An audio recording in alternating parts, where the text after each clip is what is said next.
Odisha plus खबर ही कटक महानगर कैवर्त सभा पक्षरु माछुआ बजार स्थित शशिकला पैलेस परिसर में सभापति कुश साहू अध्यक्षतार एक रक्तदान शिविर अनुष्ठित हो जाइछि।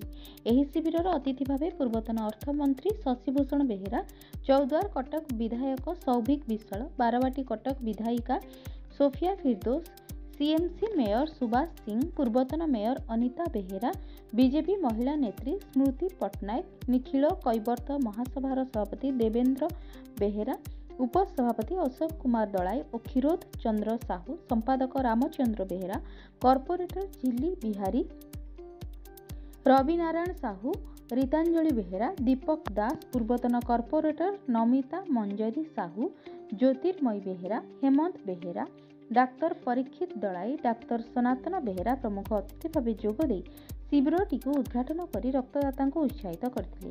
एही रक्तदान शिविरटी मोट 50 यूनिट रक्त संगृहित होता।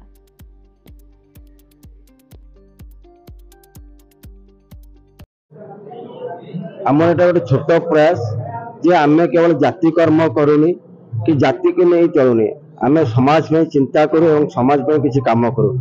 आज दिन में आमर गोटे बलिदान दिवस, शहीद भगत सिंह खुदीराम राजगुरु बलिदान देते, फांसी देता, तत्संग संगे आज भी महात्मा गांधी ओडिशा को आगमन करते। से आमर जातिर भी समाज प्रति किसी कर्तव्य अच्छी और यही खरा दिन में रक्तर बहुत अभाव पड़े, तेणु आम गोटे छोट प्रयास जो समाज प्रति आम किसी कर्तव्य करूँ से रक्तदान शिविर आयोजन। खुशी कथा ग्रीष्म प्रभाव आप रक्तदान शिविर जारी कर युवपीढ़ी कौन वार्ता देते? युवपीढ़ी में यही वार्ता देवी जिते आम प्रचार करूँ कि केमती रक्तदान शिविर हम आयोजन हम समस्त खरा कहते, कि आज भगवान गोटे अनुकंपा कि आम प्रति गोटे कृपा रखिले कि आज ठंडा पाग रहा युवपीढ़ी मैंने बहुत संख्यार आसी जोग दौरान सब आड़ फोन आम भाई पहुंचु युवपीढ़ी एमती आम कहबू जे आगे को आम आरंभ कलु यही प्रयासटा कालक्रम जारी रह भविष्य यहाँ मोर समस्त आशा। आम देखिलु आज तो आमर महात्मा गांधी भी आज आसते ओडिशा को आम से हिसाब से करूँ आमर जो जिनस आम सब चिंता करी आम सब कमिटी आम सब रक्तदान बोली करूँ ये रविवार दिन से कलु।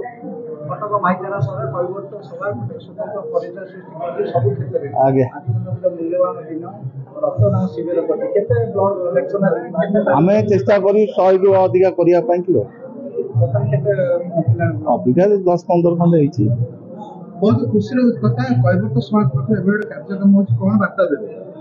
वार्ता कौन आम समस्त आम कैवर्त खाली जन आम समस्त ये करूँ समस्त सब जाति समस्त निर्भय आम कर समस्त मोर नमस्कार जनाची। आज आम कटक महानगर कैवर्त समाज तरफ गोटे रक्तदान शिविर अनुष्ठित करूँ माछुआ बजार शशिकला मंडप रे।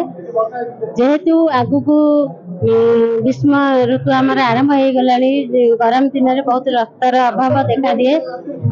आम समस्ते आज आम कैवर्त समाज समस्ते कमिटी सबु व्यक्तिवृंद सबु सदस्य एकत्रित हो चिंता कले कि आम गोटे रक्तदान शिविर करवा। जेहेतु से माने रक्तदान शिविर अनुष्ठित जो कर माछुआ बजार शशिकला मंडप रे समस्त गोटे उत्साह एवं उद्दीपना रही जे आम लोकंकर सेवार लगिबा। आम कमिटी आम जाति सबु बेले आगु को जीवाई चाहूँगी समाजर सेवा लोकंकर सेवा से उद्देश्य आम आज ये रक्तदान शिविर अनुष्ठित।